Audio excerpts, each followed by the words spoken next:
It's time for episode 12 of the Vyral Marketing Show. You're going to learn how mortgage professionals use video for loan business and for recruiting other loan officers if you're a broker. As well as we're going to talk about how to optimize your video blog for search optimization. And I'm going to show you how to use YouTube Live.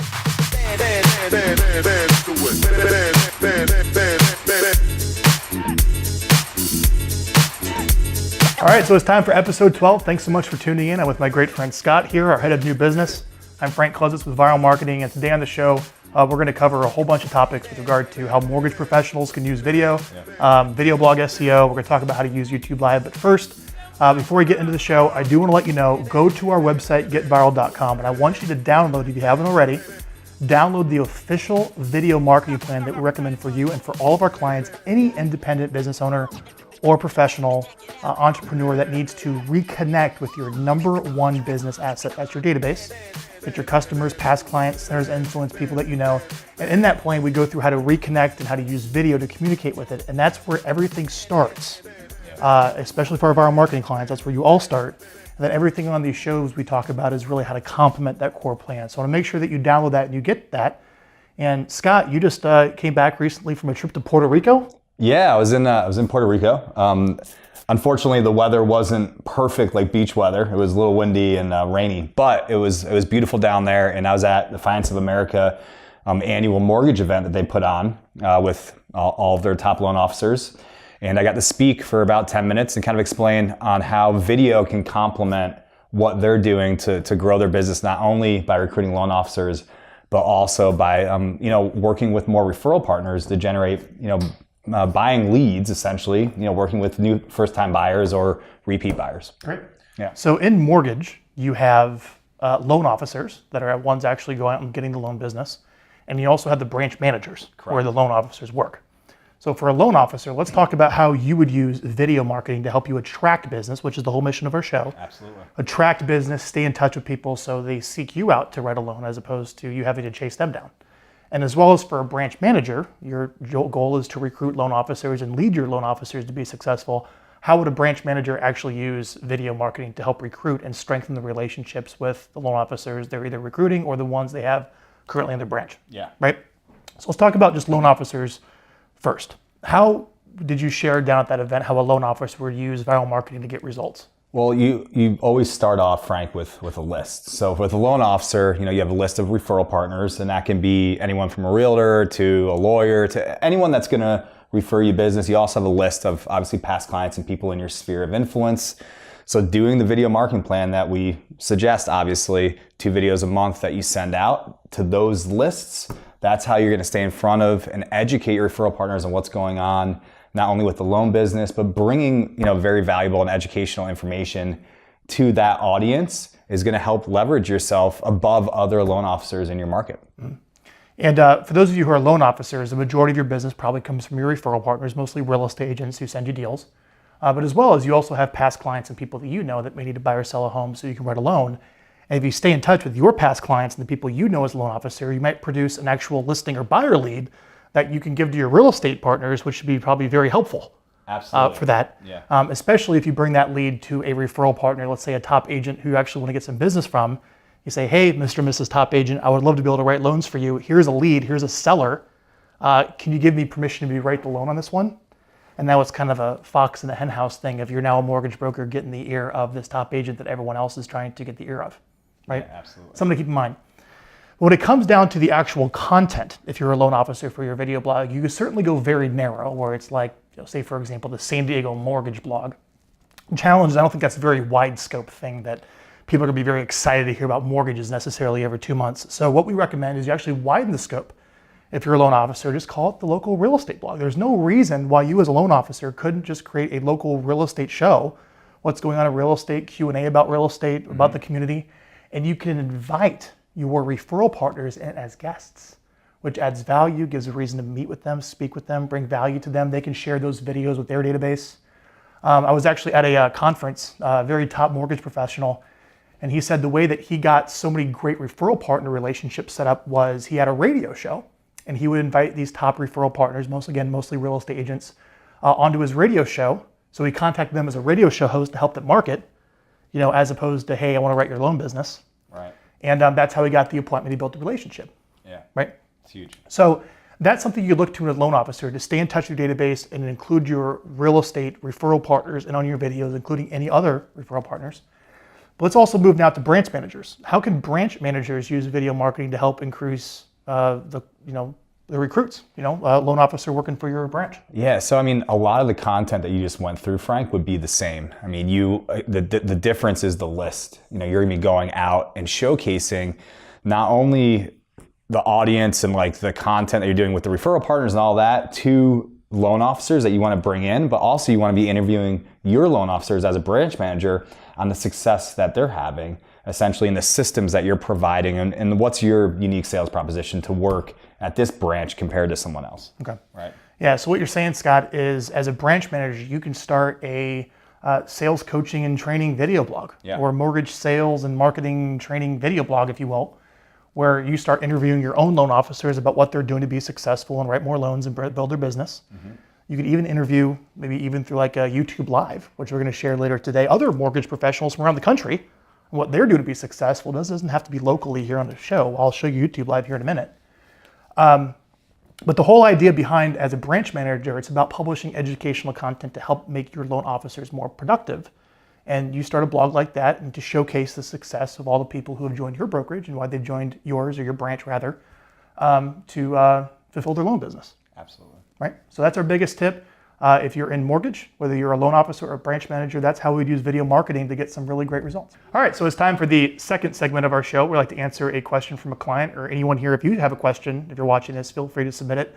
$25 gift card if we answer your question on the show. And let's hear our question for today. Frank, what's up, man? Kyle Lancashire here in Austin, Texas.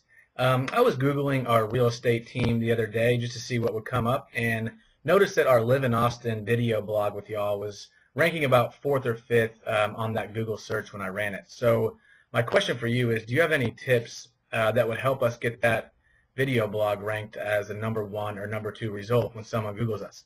So thanks a lot, man. Looking forward to hearing your tips. All right, Kyle, thank you so much for submitting your question here to the show. Kyle wants to know, how does he get his video blog that we create for you at Vyral Marketing to rank higher on Google, right? When people search. So Kyle, again, thank you so much for submitting a question. Thank you for being a great Vyral Marketing client. Let's see if we can get the answer for you here today. His website is Live in Austin, Livin Austin. That's the name of the video blog. Like it? Live in Austin? Live in Austin. Yeah. So I like it. So here is the deal. So I did some research. I typed in, the search phrase that you typed in, because you also sent me an email as well.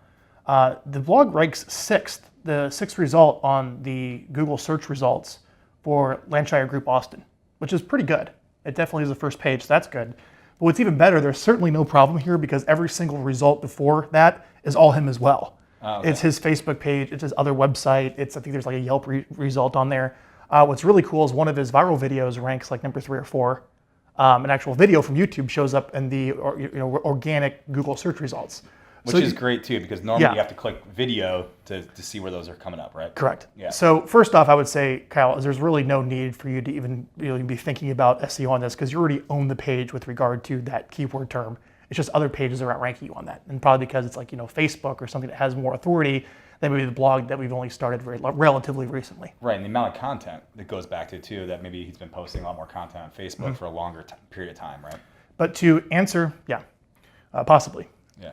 But to answer your question, I wanted to give you a rough overview of, if you weren't ranking well, what would you do, or what could you do better? So I want to pull a pie chart here up on the screen. This is from our friends at SEO Moz, M-O-Z. They're a big website that will pretty much train you on everything you want to know with regard to optimizing things that get found online. If you look at this pie chart, let's go through it really quick. Let's start with domain health, site architecture. That's basically how your website is laid out. We got that handled for you. The platform that we use has great domain health, site architecture. And I don't think there's any problems with your domain of you sending out spam emails from it or people hurting your domain ranking. There's no issues there from what I found, or like negative backlinks where you do like a lot of bad backlinking strategy. We don't need to go into all that, but there's nothing we can really do on that level. Internal linking. This is a web blog post where, like, let's say in the blog post or in the article, you link to other blog posts that you've published previously. So for example, on the show, I might say, hey, today's show, we talked about, a while back on episode 7, I would link back to episode 7. Does it have to be an actual post, or can it be just any page on your site? Any page on your site. What Google's looking for is are you referencing other pages on your website? And we don't have to get too technical as far as what you're actually linking. We don't want to overdo that because you can keyword stuff. Just basically have a link to another page on your website that's relevant, and Google will figure that out. All right, that's called what's internal linking. It's about 10% of your search rank. Localization, how locally relevant is the content that you're producing? So we want to do as much as we can to use the word Austin local real estate, maybe even communities, really niche down the content as much as we possibly can. So it's really hyper-specific and local, and that's really the lowest percentage of what that ranks, 5%. Not too much of a big deal, but something to keep in mind. Absolutely. We'll keep moving. Social media. This is just people consuming your content. If it's being talked about on Facebook, Google+, there's people are still using that too much around now. Twitter, whatever it is, if you post something and people are interacting with it and driving traffic, that means it's good and it's going to give you some search rank, about 15% of your rank, right? We're going to keep going. This is really what we can control and kind of what we're going to talk about today. 15% of your search rank result is content optimization, which is really called on-page SEO, on-page search optimization. So on the page, are we using all the correct keywords and everything correctly to make sure that it shows up in the search results? And that's that's the alternative to off-page SEO, search optimization, where people are linking to you and what other sites outside of your webpage are doing to link to you, which leads me to external linking. And we can see that's 30% of the result. Yes, that's big. Yep. So Google feels that if lots of websites are linking to you, that means your stuff must be good. Yeah, your content is actually really and especially good. If other very authoritative websites, like CNN, New York Times, something, if one of those websites are linking to you, because that's a very authoritative site that provides much more value than a lot of links from very low authority sites. If you just throw up some website and link to somebody, Google's not going to give that much credit. Or what? Correct, right? So I got 4 steps for you, Kyle, that you can use. So first off, in the title of your blog, we want to pick a main keyword phrase that would generally optimize your whole website and your whole online presence around. So in the title tag of what the actual title of your blog is that shows up in the Google search results, we have to choose what are those first couple words that show up. Like what are the first few words that we're going to use in a YouTube video? What are those first few words we use in the title tag of, of the website? And you got a couple options. You can choose your name. You can choose Austin real estate. I won't go into too much depth as far as what phrase you use, but you're going to have to pick one. One of the ones that has worked really well that we've used for one of our clients in Tampa, Andrew Duncan, one of the top clients, top real estate agents rather, in Tampa, Florida, we chose the keyword phrase best Tampa real estate agent. Because we think a lot of people type in best Tampa real estate agent. Right, you type in best whatever. Yeah, if you're best trying whatever. To find, yeah. Yep. And if you actually Google that, we'll show an example here. He actually ranks really well on the organic results after all the paid results. And also, especially on YouTube, when you type that in, he's all over the place. And that seems to have worked really well. So that's just an example of a keyword phrase you can pick. So you have to choose what phrase do I want to go after, put that in the title tag of your website, and we can change that for you here after which one you want to optimize for. But I don't really have the answer of which one's best. That's more of a personal conversation. Number 2, create great local content. We have to create content that people actually click on, they will share, they will engage, they will watch the full YouTube video, not click off after 5-10 seconds. Yeah. They have to actually stay on the blog post and read it. They're tracking all these things. Right. So we all know about creating great content, and we like answering questions that are commonly asked by people and just try to make it as hyper locally relevant as possible, maybe covering communities and local information, not just general national information. Right. If you can have a great video that you're answering a question, but then also mention something that's local, like a place or a restaurant or something that it fits into the content, then you're going to be able to have that linked in there, and it's going to really help out. Yeah. So for example, we have the top 3, three things you need to know to hire a great real estate agent. Type in 3 things you need to know to hire a great Austin real estate agent. It can be as that simple, just including the word Austin more in your content. Will make it more locally relevant. Okay. Now 3 and 4. Number 3 is when to increase external links. Now this is hard. This is where you go to other websites to link back to your blog. Now one of the things you can control, Kyle, is you can go to your other websites you have floating around out there. You can go on your Facebook page. You can go onto all these different sites that show up in the search results and make sure there's a link back to your livinaustin.com blog that links back from all your current websites that you control back to your blog. That's the first thing you can do. And then if you want, you can go a step further. You can certainly see if you can link from the Chamber of Commerce. That's something to think about. Maybe you can get like a local news story, or watch one of our previous episodes on getting PR. Hopefully like a local news reporter can maybe write like a story on you and link back from like the local news station to your blog. Right. Those are a couple things you could do to increase your backlinks of people linking to you. And again, I'm not worried about what they say to link back to you.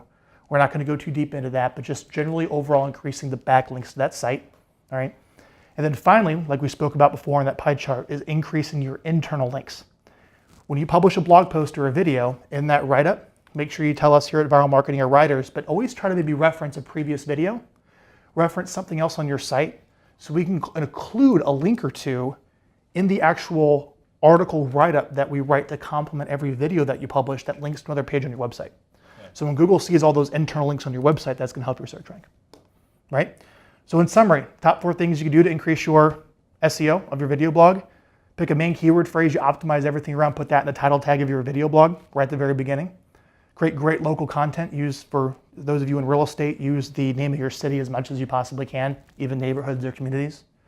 Increase your external links of other sites linking to you. Look into the Chamber of Commerce and looking to get a local PR. That's probably the first place I would look, as well as your own websites linking back to your blog. And then increasing your internal links where a blog post links to other blog posts or other videos linked to each other on your current website. And that's how you're going to get your website from 6, hopefully, up to number 1, Kyle. Thanks for your question. $25 gift card your way. And if you have one, submit one to the show and we'd be happy to answer it. So which leads us to segment 3 of our show. I just want to very briefly show you how to use YouTube Live. It's so simple and so powerful. Like I said earlier in the show, if you want to interview somebody else, you can do it anywhere in the world using YouTube Live, and there's your video. All right, so it's like a very simple webinar if you want to pull one off. All right, all you got to do is go to your YouTube channel, you log in, you go to your Creator Studio. On the left-hand side, you'll see live events. You just want to click events, and you want to schedule a future event. And it's going to give you the option there to put in the title, put in the description, put in the date of the event that you want to hold. Like I said, the description, then you scroll on down, there's going to be an option for some keywords. You can throw those in there. But there's also an option where it says, just keep it quick, a Google Hangout. And then you click done. And what that's going to do, it's going to schedule the YouTube live event. It's going to be a straight up YouTube link that you can send out to people, say, be here at this time. And then when you go back into your Creator Studio and you click start the live event, it's going to say, all right, well, here's the link that you send to any of the guests that you want. And you just hold a Google Hangout and it records straight to YouTube Live.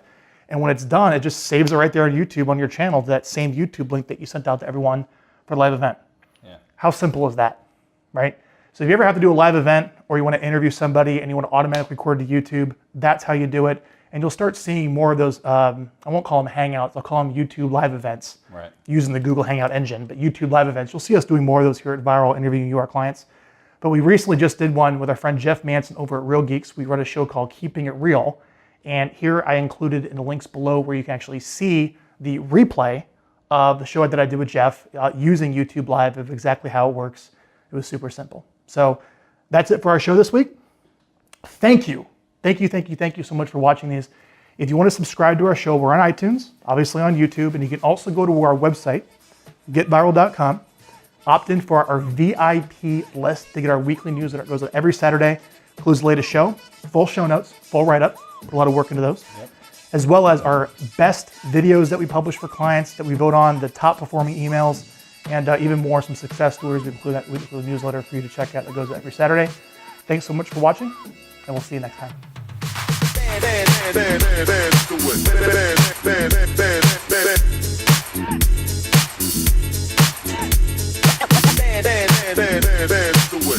it.